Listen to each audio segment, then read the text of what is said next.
Hi again, YouTube. I've got another video for you. This one is about stress.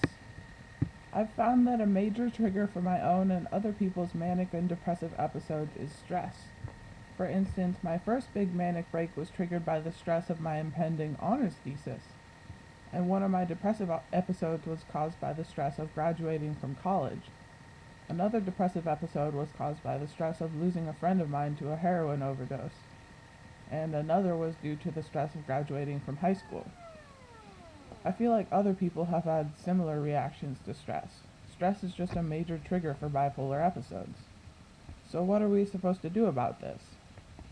One option is to try to remove stress from your life entirely. I feel like this is what people who go on disability are trying to do, trying to remove all of the responsibility and interaction with others. Not that all people on disability are like this, but removing stress does seem to be one of the goals of going on disability. Another option is to try to reduce but not eliminate stress. So, for example, instead of going on disability and not working at all, choosing a job that's not very stressful and making sure you have enough support from friends and family and your psychiatrist and therapist when you have to go through a major life transition or have to deal with the death of a friend or family, or some other stressful life event or transition. This seems like a slightly better option to me because it takes some of the responsibility off yourself and puts it on your support team without taking away all of the responsibility from yourself. If you have no responsibility, it's hard to have anything to base your self-worth on, and you can end up becoming depressed.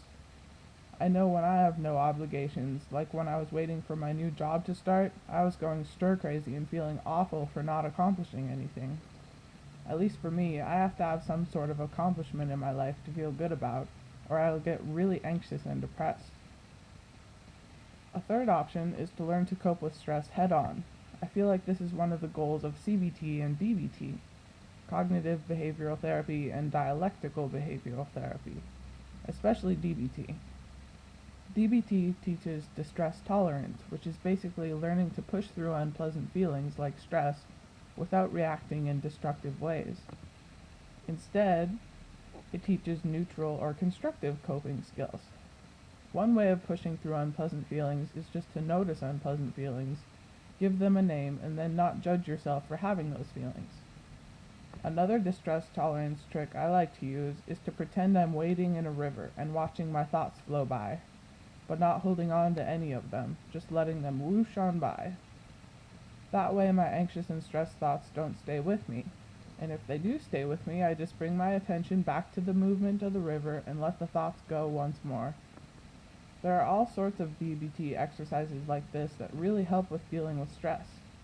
I think this is a really important skill set for people with bipolar disorder because, let's face it, you just can't remove stress from your life completely. I think option 1, being on disability, is a good option for those who are severely affected by bipolar disorder or people in immediate crisis. And I think option 2, reducing stress when possible, along with option 3, are the best for everyone who's not in crisis, so that they can stay out of crisis. So, to sum up, if you're not in crisis and you want to stay out of crisis, despite all the stress that life throws at you, I think you should try not to put yourself in extremely stressful situations, like really stressful jobs, and I should really take my own advice on this one, and have a solid support network of friends, family, psychiatrists, and therapists to help you through the inevitable stressors that come up in life, like deaths in the family, or transitions from school to work, or from one job to another, or moving to a new city, or that sort of thing. And then on top of that, learning distress tolerance skills from DBT can help you help yourself through stressful times so you don't get triggered and have a major episode.